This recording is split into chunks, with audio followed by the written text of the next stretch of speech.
Alright, first thing you're going to need to do is take off the two bolts that is holding the caliper on. You're going to use this 14mm wrench to do this. If you have a socket that can fit behind here, you can do that instead. But there's this bar right here that makes it hard for some sockets to get in there.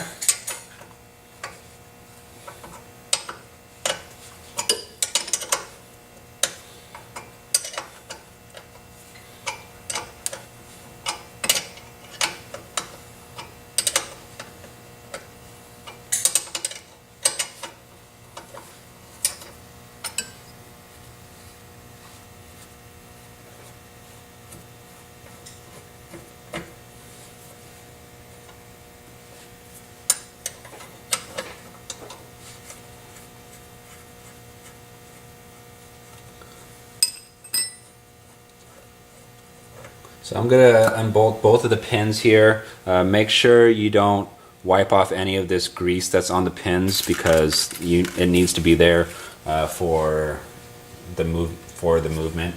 You're going to take off the bottom pin second because the bar here is in the way, so you're going to want to lift this up a little bit to get the pin out.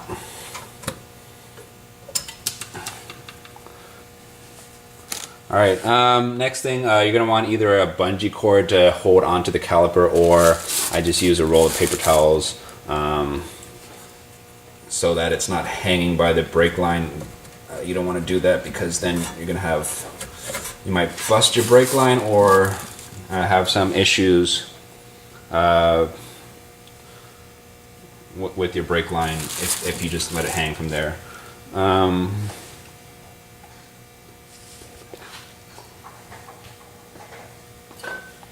So we're going to go ahead and hit this with some brake cleaner.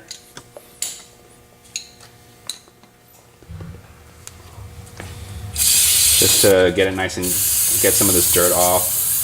You want your brakes to be as clean as possible. They work better that way. So I'm just going to spray this down and wipe it off as much as I can.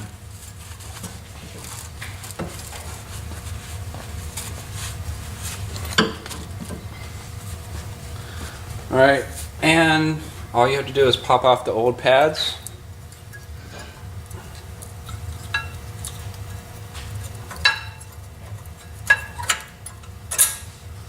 They pop off pretty easily.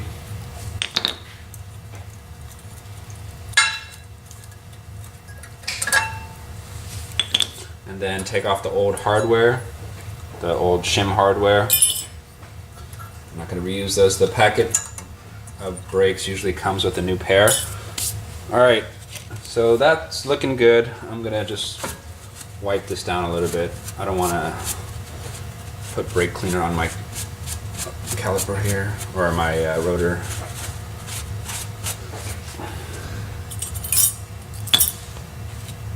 So I'm going to take some anti-seize. You want to put anti-seize on anywhere that is a moving part. So on the bottom of these shims, so this is where the brake is going to slide within there. So you're going to put a tiny bit in there, one for the top and one for the bottom.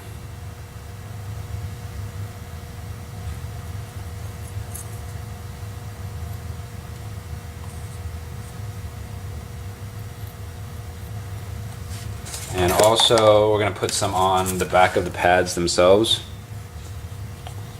So since this is a contact point, this is going to help with brake movement and help with the squeaking.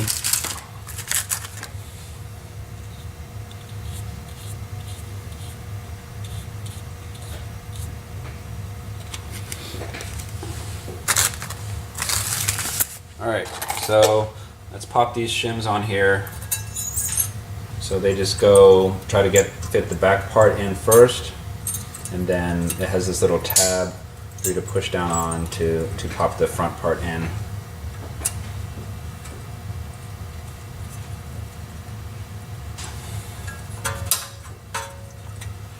Okay, make sure that's all clicked in there, and then do the same for the top part.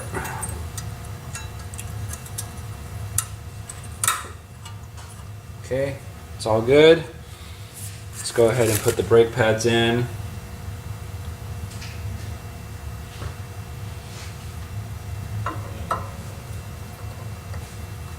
You just slide in there like that.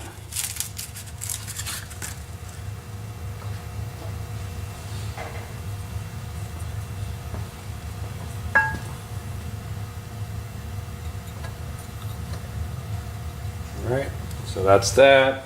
And then I forgot one thing, you're going to need some sort of clamp. I use a C-clamp. This is to push the piston back on into the caliper. Otherwise, you can see here, you're not going to be able to get this over your brakes. So you need to push that in. So I just use one of these C-clamps and push that all the way down.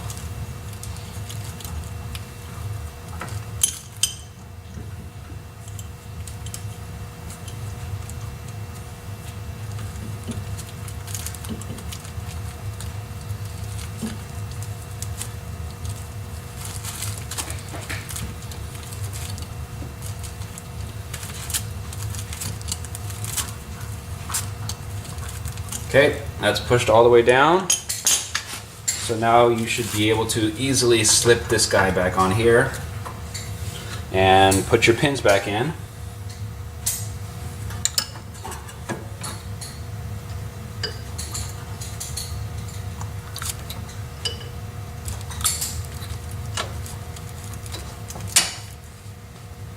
Bottom pin in first because of the bar that's in the way, and then put the top pin in, and then just bolt those guys down.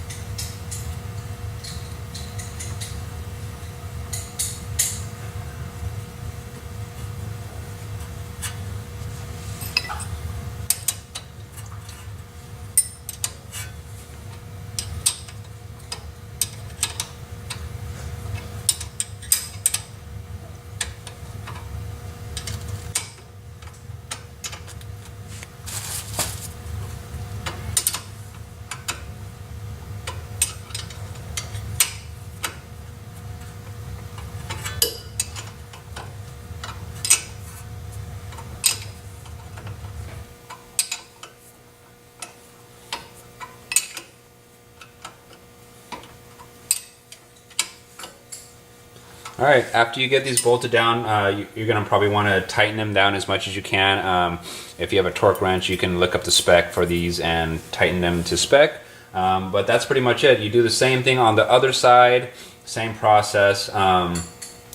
Put your wheels back on, go for a test drive, be easy on the brakes, let them wear in a little bit naturally. Don't slam on them.